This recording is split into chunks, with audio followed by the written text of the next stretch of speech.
सुप्रभातम, नमस्कारः। स्वागतम अत्र भवतां सर्वेषां संस्कृत व्याकरण पाठने। पिछली कक्षाओं में हम लोग अक्षर को छोड़ करके और शब्द की तरफ आगे बढ़े थे। शब्द में हम लोगों ने पढ़ा था दो प्रकार के शब्द होते हैं, सार्थक और निरर्थक। इससे पहले बोध्य और अबोध्य। बोध्य शब्दों के अंतर्गत सार्थक और निरर्थक। सार्थक शब्दों में 8 प्रकार के शब्द: संज्ञा, सर्वनाम, विशेषण, क्रिया, क्रिया विशेषण, संयोजक, विस्मय सूचक और संबंध बोधक। यह 8 प्रकार के शब्दों की बात की थी।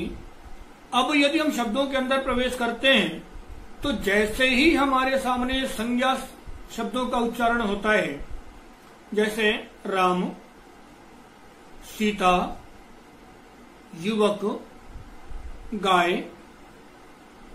पंखा इत्यादि, तो इन सभी शब्दों के उच्चारण के साथ ही हमारे ध्यान में एक बात आती है, जैसे राम और रमा। शब्द के उच्चारण से ही समझ में आ जाता है कि राम में और रमा में क्या अंतर है। राम में और रमा में कुछ भेद है और इस भेद का नाम है लिंग। लिंग भेद। लिंग अर्थात वस्तु अथवा व्यक्ति का जो परिचय है वह लिंग है। सामान्यतः आजकल हम लोग हिंदी में 2 लिंग पढ़ते हैं। वास्तव में इससे पहले 4 लिंग पढ़ा करते थे: पुल्लिंग, स्त्रीलिंग, नपुंसक लिंग और उभय लिंग। ऐसा हम लोग हिंदी में 4 लिंग पढ़ते थे। पुल्लिंग वे शब्द जो पुरुष का बोध कराएं। स्त्रीलिंग वे शब्द जिनसे स्त्री जाति का बोध हो। और नपुंसक लिंग ऐसे शब्द जिनसे निर्जीव वस्तुओं का बोध हो।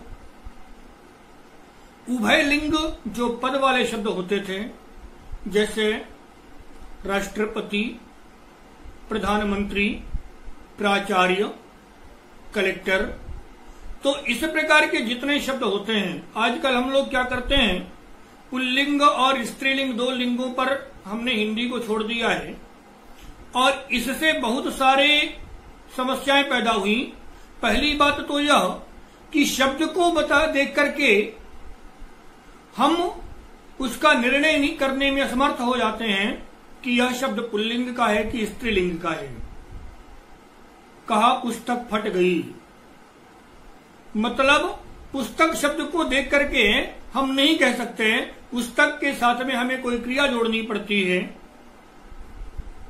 और इसलिए पुस्तक फट गई कहा तो समझ में आया कि बोले फट गई अर्थात स्त्रीलिंग। पर दही खट्टा होता है अथवा दही खट्टी होती है, इसका निर्णय करना वर्तमान हिंदी के बस की बात नहीं है। कहने का तात्पर्य यह कि हमने लिंग भेद में भी लोगों को कंफ्यूज कर दिया। आज हम लोग संस्कृत के लिंग की बात करते हैं और लिंग को समझने के लिए हम लोग थोड़ा सा स्क्रीन का सहारा लेंगे और इसके बाद लिंग को समझने का प्रयास करेंगे। तो संस्कृत में लिंग शब्द का जो संस्कृत में बात है, तो यहां पर ध्यान रखना है कि संस्कृत में शब्द का लिंग होता है। यहां व्यक्ति अथवा वस्तु का लिंग उतना महत्वपूर्ण नहीं है। यद्यपि लिंग व्यक्ति का अपना है, वस्तु का अपना है, पर शब्द का लिंग होता है। अतः शब्द के लिंग में संस्कृत में 3 ही लिंग माने गए: पुल्लिंग, स्त्रीलिंग अथवा नपुंसक लिंग। पुल्लिंग, स्त्रीलिंग और नपुंसक लिंग। इन शब्दों की पहचान के लिए देखिए कोई भी नियम 100% नहीं होता और उसके कई कारण हैं। यद्यपि लिंग भेद को समझने के लिए हमें पाणिनि का लिंगानुशासन पढ़ना होगा, तथापि हम ज़्यादातर वस्तुओं में, या यूं समझिए कि 90% से अधिक वस्तुओं का लिंग भेद हम कर सकते हैं शब्द की प्रकृति को देख करके अथवा शब्द को देख करके। पुल्लिंग शब्द, पुल्लिंग, स्त्रीलिंग और नपुंसक लिंग, यह 3 प्रकार के लिंग है संस्कृत में। पुल्लिंग की अगर बात करें तो सामान्यतः अह, इहि अथवा उह, ये 3 मात्राएं जिन शब्दों में एक वचन में होती हैं, ऐसे शब्द अधिकतम पुल्लिंग शब्द होते हैं। एक बार फिर से ध्यान रखें कि मैंने अधिकतम कहा है, सर्वदा नहीं कहा। तो पुल्लिंग वे शब्द जो जिनमें अह, इहि अथवा उह की मात्राएं होती हैं, ऐसे अधिकतम शब्द पुल्लिंग शब्द होते हैं। जैसे बालकः, युवकः, छात्रः, सुधाखंडः। हमने देखा सुधाखंडः, चाक को सुधाखंडा कहते हैं। यद्यपि चाक निर्जीव है, तथापि क्योंकि सुधाखंडः लगा है, अह लगा हुआ है, इसलिए उसको पुल्लिंग माना जाएगा। इसी प्रकार से पिंजः, बटन, स्विच, तो पिंजः क्योंकि अह लगा हुआ है, इसलिए यह शब्द भी पुल्लिंग होगा। स्यूतः, तो अह की मात्राएं जिन शब्दों में लगी हैं एक वचन में, ऐसे अधिकांश शब्द पुल्लिंग होते हैं। इसी प्रकार से इहि, जैसे कविहि, हरिहि, कपिहि, गिरिहि इत्यादि। इहि लगा हुआ है, इसका अर्थ यह है कि उसमें भी अधिकांश शब्द पुल्लिंग होंगे। उह, भानुः, गुरुः, तरुः, मनुः इत्यादि। पुनः स्त्रीलिंग की बात करें तो स्त्रीलिंग में अधिकांश शब्द आ, ई अथवा ऊ की मात्राओं वाले शब्द आते हैं।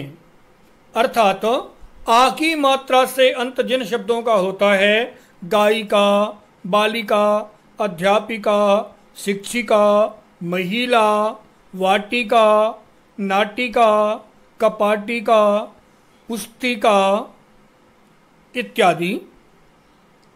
तो जिन शब्दों का अंत आ की मात्राओं से होता है अथवा जिन शब्दों का अंत ई की मात्राओं से होता है, जैसे लेखनी, देवी, सरस्वती, लक्ष्मी इत्यादि, तो ई की मात्रा वाले शब्द और ऊ की मात्रा वाले शब्द वधू इत्यादि स्त्रीलिंग होते हैं।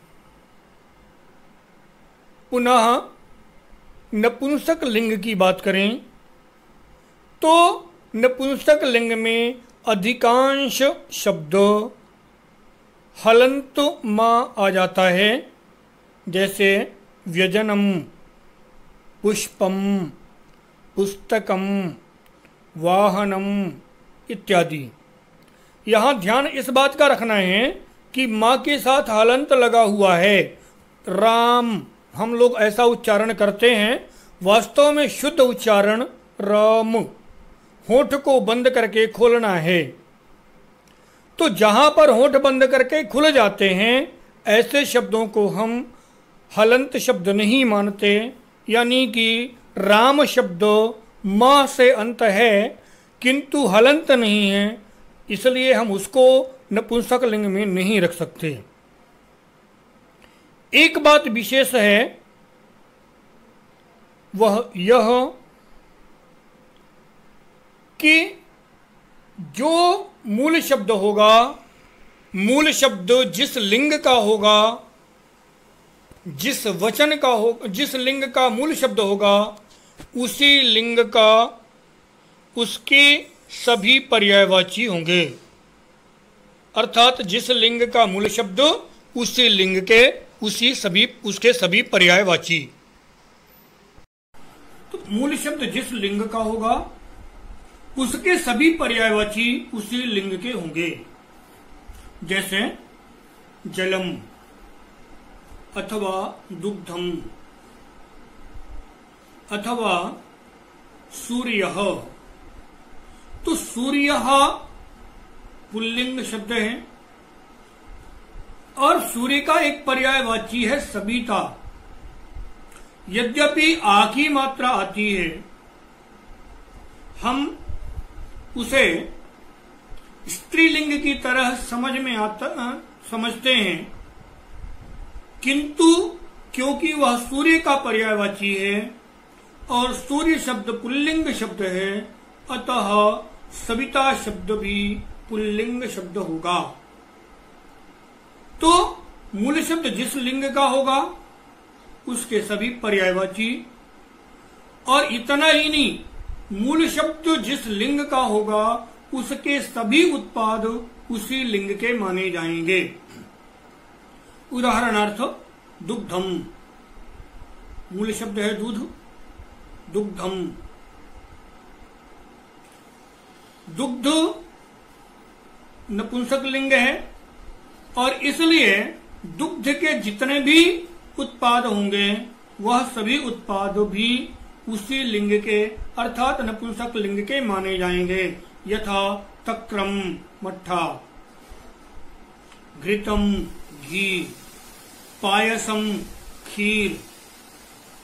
इसी प्रकार से दधी, यद्यपि देखने में छोटी की मात्रा है और छोटी की मात्रा वाले शब्द हमने अधिकांशतः ऐसा माना है कि वे पुल्लिंग होते हैं, किंतु दधी शब्द दूध का पर्यायवाची, दूध का उत्पाद है, दूध से बना हुआ है, अतः दधी शब्द नपुंसक लिंग माना जाएगा। तो हमें शब्द के लिंग का निर्णय इस आधार पर हम करते हैं। यद्यपि मैं पूर्व में भी बता चुका हूं कि लिंग का सही निर्णय करने के लिए हमें पाणिनि का लिंगानुशासन पढ़ना होगा, तथापि 90% तक शब्दों के लिए हम इन नियमों को सही मानते हैं। इसके अलावा एक चीज ध्यान में रखना है कि सामान्यतः बड़ी ई की मात्रा वाले शब्द वो स्त्रीलिंग होते हैं, किंतु भाववाचक संज्ञाओं से बने हुए व्यक्तिवाचक अथवा जातिवाचक जो संज्ञाएं होती हैं उनमें यदि ई की मात्रा आती है तो वह पुल्लिंग होते हैं।